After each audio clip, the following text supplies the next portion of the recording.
I love reading for Jack's books, but tonight I wanted to read a letter that Jack wrote to Joyce.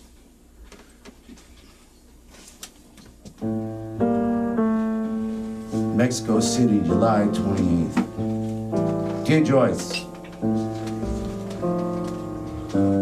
the giant earthquake was this morning at 3 a.m. I woke up with my bed heaving, and I knew I wasn't at sea, but in the dark I'd forgotten where I was, except I was in this world, and here was the end of the world.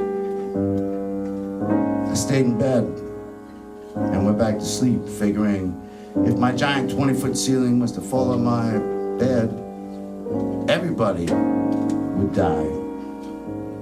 Inside and outside the building. It was just like that Atlantic tempest last February, darkness and fury. And I could hear sirens wailing and women wailing outdoors.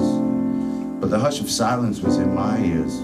That is, I recognized all this living and dying and wrath was taking place inside the diamond silence of paradise. Twice this year, I've had the vision forced on me. Well, there won't be another earthquake like this for another 50 years. So, come on down, I'm waiting for you. Don't go to silly Frisco. It's a fine place. I have this fine earthquake-proof room for 85 cents a night for both of us. It's an Arabic magic room with tiles on the walls and many big round whorehouse sex orgy mirrors. It's an old 1710 whorehouse, solid, with marble floors. And we can sleep on the big clean double bed, have our private bath, also with 20-foot ceilings and cloistered bas relief, Mohammedan windows. It's right downstairs. You can enjoy city life to the hilt. Then, when we get tired of our Magian inwardness Sultan room, we go off to the country and rent a cottage with flower pots in the windows. Your money will last 5 times longer, and in Frisco, you wouldn't be seeing anything new and foreign and strange. Take the plane to Mexico City. Bus too long, almost as expensive anyway. Then take a cab to my hotel, knock on my door. We'll be gay friends wandering arm in arm in Mexico.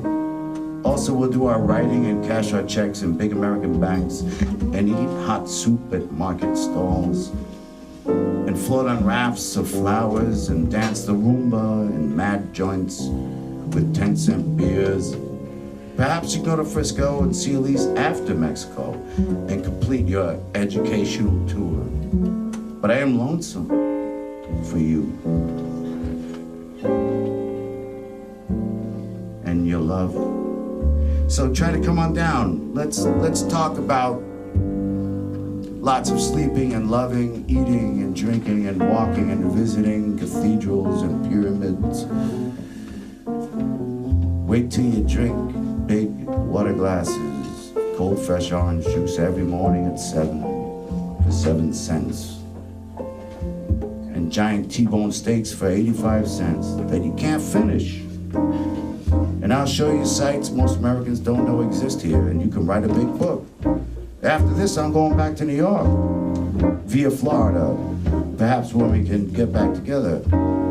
At first, I thought I wanted to be alone and stare at the walls. But now I realize after the earthquake, no one can be alone. Even one's own body is not alone. It is a vast aggregate of small living units. It is a phantom universe in itself. And maybe I've come to realize this now because in this altitude, 8,000 feet, I don't get drunk. And I'm not taking drugs anymore. My connections are all dead anyway. And I just stare healthily at the interesting world. Come on. We'll be 2 young American writers on a famous log that will be mentioned in in our biographies. Write as soon as you can. This address. I'll be waiting for your answer.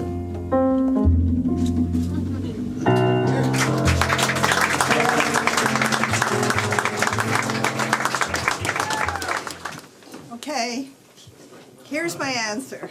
I was 21 years old.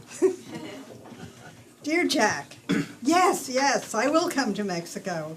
I wish you hadn't been afraid to write me. I know you have to do what you have to do, and that isn't being a bum. Don't put yourself down like that. Elise wrote me that you'd left, but her letter was so vague, it sounded as though you were in some terrible trouble and had decided to disappear. And I've spent a sad week wanting so much to write you not to disappear, and not knowing where to write, so that it was just too much to get your letter.